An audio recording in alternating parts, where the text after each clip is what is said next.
En réaction à la dénonciation de Greenpeace relative à l'annulation des 4 contrats forestiers attribués à la société Groupe Service, le ministre de l'Environnement, à travers son conseiller en communication, a apporté sa version des faits quant à ce. Il ne s'agit pas d'une nouvelle attribution des contrats forestiers, mais plutôt d'une réattribution. Blaise Zaïnda, conseiller en charge de l'environnement.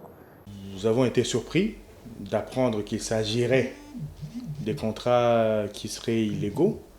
alors qu'il ne s'agit pas d'une attribution portant sur de nouvelles concessions forestières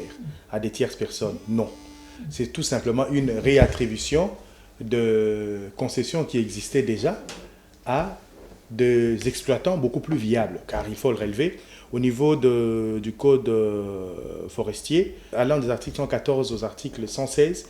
il n'est pas interdit que l'État congolais, ayant remarqué un certain nombre de failles dans le contrat qui les lie à une tierce personne, de réattribuer la même concession, la même superficie à un exploitant beaucoup plus viable. La société civile avait affirmé haut et fort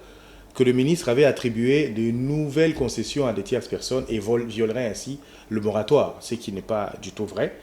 Et à la suite de cet événement, le Premier ministre, en son temps, avait même demandé à ce que le conseiller principal en charge de l'environnement puisse voir avec le ministère et apporter des éléments conséquents quant à ce.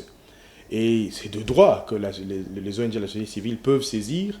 des instances judiciaires pour avoir des suites si elles se sentent lésées par rapport à un dossier quelconque. Mais je vous informe que Maître Claude Nyamugabo Baziboué, c'est un avocat de carrière et qui ne peut plonger dans des dispositions qui peuvent énerver les lois de la République. Le ministère de l'Environnement est un ministère d'assiette et cette année, vous avez remarqué que nous avons pratiquement pulvérisé